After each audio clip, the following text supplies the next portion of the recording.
नमस्कार। आज शनिवार का दिन है और 17 अक्टूबर की सुबह है। नवरात्रि का पहला दिन है। आज के 4 दोहे पेश कर रहा हूँ, सुनिए। पहला दोहा है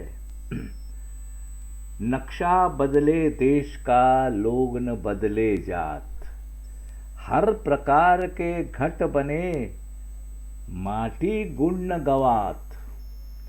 देश का शासन बदले, स्थिति बदले, शासन प्रणाली बदले, इससे कुछ भी नहीं होगा।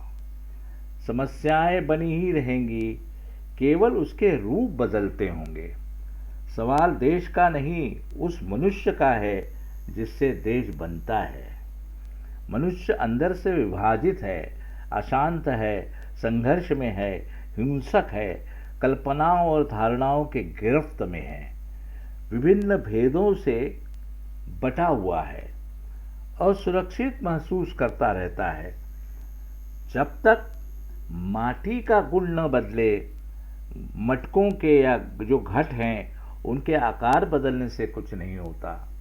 हमें माटी का गुण बदलना है। घट उनके आकार बदलने से माटी का गुण नहीं जाता। मनुष्य को अगर बदलना है तो देश के नक्शे बदलने से कुछ नहीं होगा। चलिए 163। यह विवेक जंजीर है, दे पागलपन बांध।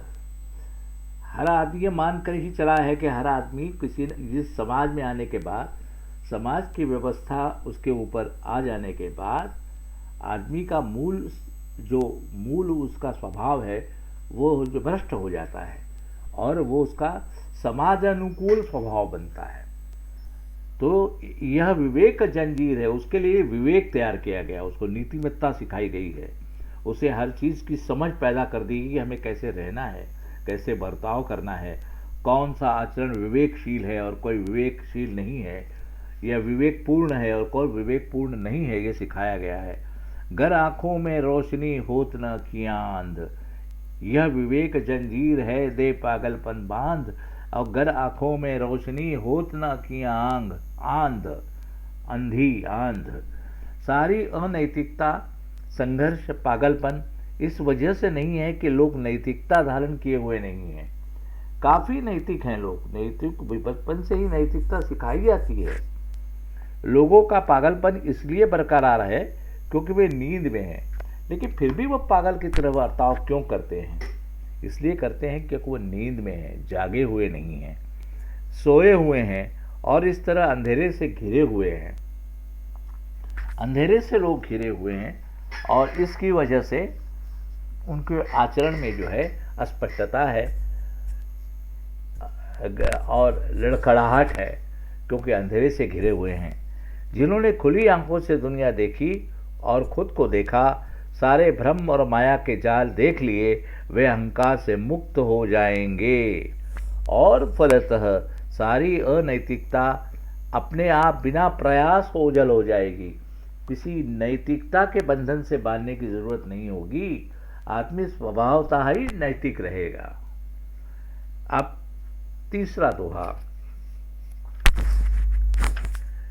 जो अखियां ना बोलती उनसे दुनिया देख, फिर न दिखे कोई बुरा और न दिखता नेक।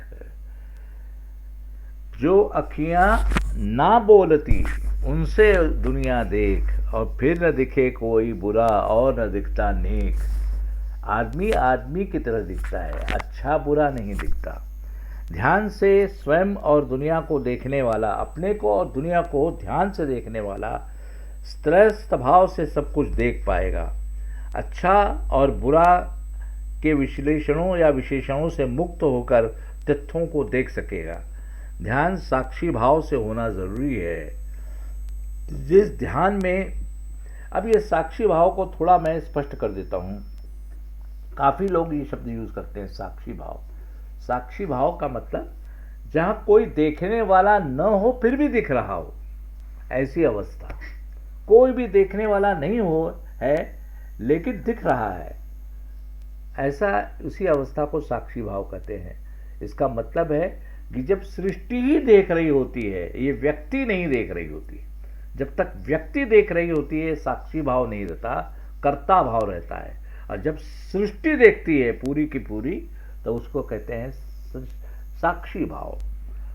जिस ध्यान में, ध्यान साक्षी भाव से होना जरूरी है। जिस ध्यान में विचार कायम है, नियंत्रक कायम है, विचार कायम है यानी विचारक कायम है, नियंत्रक कायम है, ध्यानी कायम है, वो ध्यान निर्विचार या निर्भाष नहीं हो सकता, उसमें भाषा आ ही जाएगी। वास्तव में वो ध्यान नहीं, ध्यान का आविर्भाव है, आविर्भाव दिखावा है, दिखावट है ध्यान की, वो ध्यान नहीं है, ध्यान का वो नाटक है।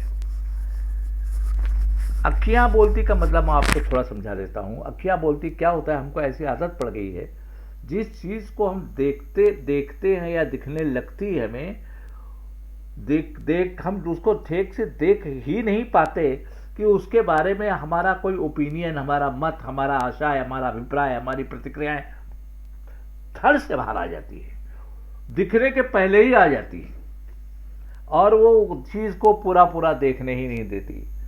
पहले दिख जाए फिर आदमी सोचे, लेकिन आदमी क्या करता है, सोचता पहले है और देखता बाद में है। ये हमें आदत लग गई है, इस तरह के संस्कार है हमें छोटेपन से। जिस चीज को देखो किसी सोच के साथ देखता है, ये सोच के साथ देखना का मतलब ही है जो अखियां बोलती हुई नहीं होनी चाहिए अखियां। अब चौथा दोहा, थोड़ी सी ऊर्जा बहुत, ये हमने पहले पढ़ा है लेकिन अभी फिर आ गया है सामने, पढ़ देता हूं कि थोड़ी सी ऊर्जा बहुत, दो सांसों का खेल, हम भटके इतने यहाँ सांसों में नहीं मेल। बहुत थोड़ी सी ऊर्जा लगती है हमको जीने के लिए, बहुत थोड़ी लगती है। क्यों? अभी एक क्षण का जीना है, एक क्षण के लिए कितना जरूरत होगी, जितना हम अभी सांस ले सकते हैं, छोड़ सकते हैं, बस इतनी ही ऊर्जा हमें जीवन के लिए चाहिए, लेना और छोड़ना। लेकिन पता नहीं हम कहाँ कहाँ भटक जाते हैं जीवन जीने के लिए। इसका उसका जो विवेचन है वो आप हम पढ़ेंगे। जीवन की लंबाई और गहराई दो सांसों के बीच के अंतर के बराबर है। जीवन इतना सरल होते हुए भी हम अनगिनत कठिनाइयों, समस्याओं या उलझनों में उलझकर जीवन में जटिल बना देते हैं। समस्याओं से छुटकारा पाने के लिए दर दर भटकते हैं, नाना प्रकार के प्रयत्नों और प्रयासों पर निर्भर हो जाते हैं। इस जटिल, कठिन, उलझन भरी जीवन में हम इतने बेजार हैं, इतने अस्वस्थ हैं, इतने रेस्टलेस हैं कि जिंदगी में सांसें बोझिल हो गई हैं। जिंदगी, सांसें इतनी सरल होते हुए भी ये सांसें हमारे लिए बोझिल हो गई हैं। इतनी छोटी सरल जिंदगी को स्मृति के जंजाल ने त्रस्त कर दिया है, माया के जाल में उलझा दिया है। और ये बात बिल्कुल सही है। आप एकदम अपनी ज़िंदगी का सबसे छोटा हिस्सा जो होता है वो जी करके देखिए, ज़िंदगी अलग है। उस छोटे से हिस्सों को जोड़ करके लंबा आयुष्य, उम्र बना करके जीजिए, या कोई अवधि बना करके जिए, ज़िंदगी बड़ी कठिन है। एक ही चीज़, क्षणों से ज़िंदगी बनती है, लेकिन बनी हुई ज़िंदगी फिर क्षणों को नहीं देख पाती। ये हमारी जो है, हमारी जीवन की, हर एक आदमी के जीवन की सबसे बड़ी दुर्घटना है, ये दुर्गति है। चलिए आज यहीं पर ख़त्म कर देता हूँ, और फिर जो है कल के 4 दोहे कल बात होगी। नमस्कार।